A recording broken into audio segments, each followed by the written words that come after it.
What's going on, guys? R9 here, and I'm back with another build video.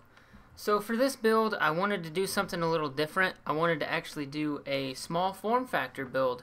So it's going to be a mini-ITX build, but it's going to be a very, very high-end mini-ITX.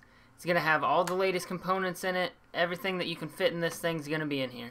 So let's go ahead and jump in. For the CPU, I went with the Intel Core i7-4770K.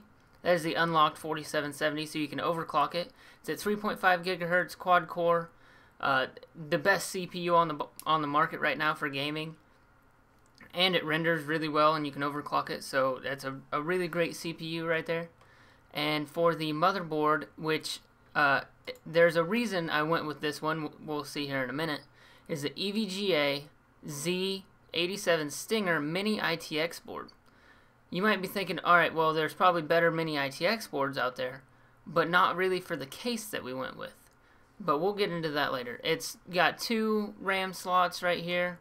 It's got the single PCI Express slot, all the I/O you're going to need, a whole bunch of USBs, the HD audio, everything you're going to need, all the SATAs. It's a really good board, but it's a little pricey. I understand that, but it works with our case. So let's just keep going. And next we have the RAM. I went with the red RAM because there's little red accents on the board, so it'll match pretty well. And it's really good RAM. It is the G-Skill Ripjaws X Series 16 gigs. Since there's only 2 RAM slots on this board, I went with the 16 gig kit so you don't have to upgrade later on and sell your old ones. It is the 1866, cast latency's 10. It's just really good RAM. It's going to be pretty quick for what you're going to need it for. And for the hard drive, I went with the Seagate Barracuda 2 terabyte drive.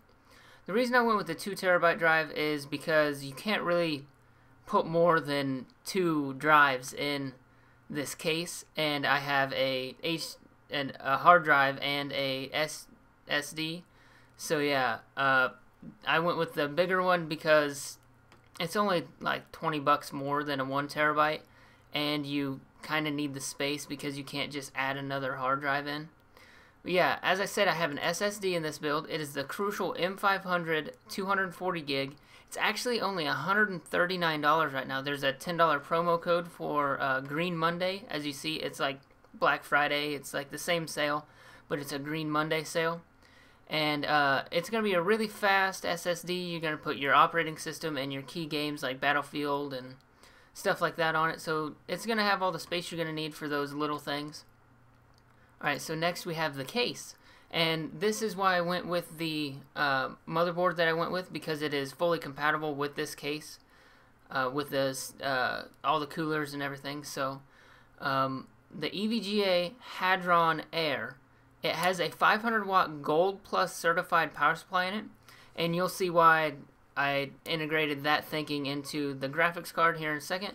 But it's got a couple fans on the top. It's exhaust fans actually on the top. The power supply is integrated, as I said. You only have 2 drive bays though, so as you can see right there, that's your only 2 drive bays. And the reason I had to go with this motherboard is because of it doesn't have a CPU cut out in the back, so I had to go with this motherboard because it's compatible with some certain things. But it's got a mail-in rebate on it, so it's $179.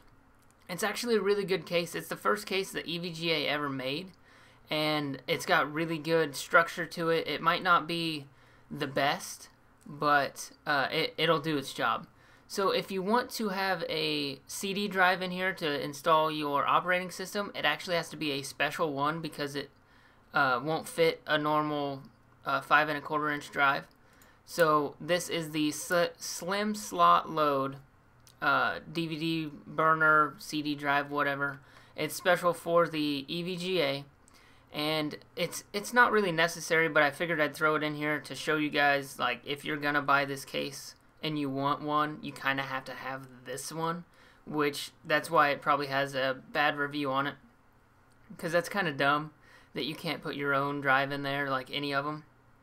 But yeah, guys. So we're going to jump to the graphics card now.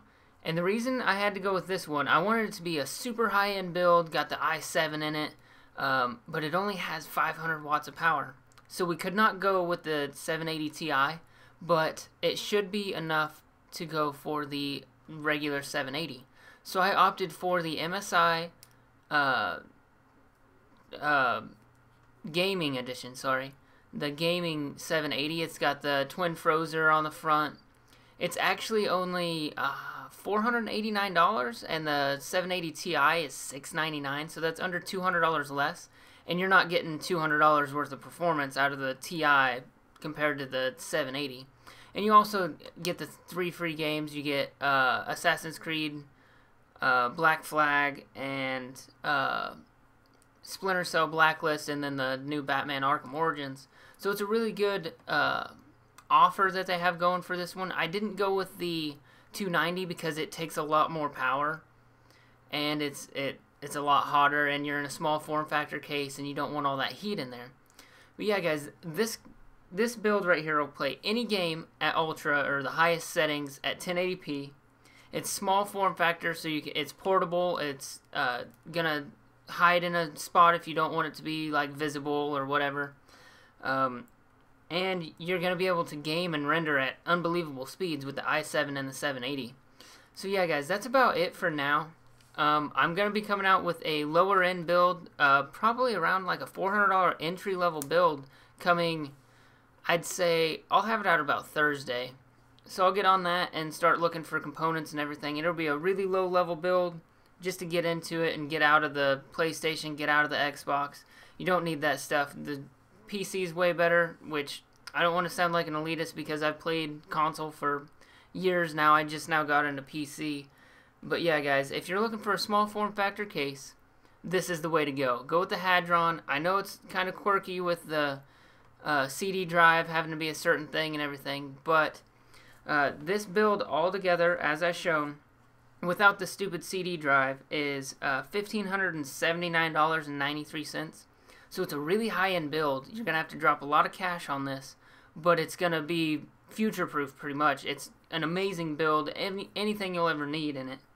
With the CD drive, it's $1,619.92, so $1,619. And with the operating system without the CD drive, it's $1,679.92. But that's an operating system. You don't have to buy an operating system. You can go with Linux, the new Steam OS. You can find your own way of getting an operating system. So yeah, guys, this is a really small form factor game at 1080p, any resolution or any settings you want. It's going to do anything you want. So yeah, guys, that's about it for now. Till next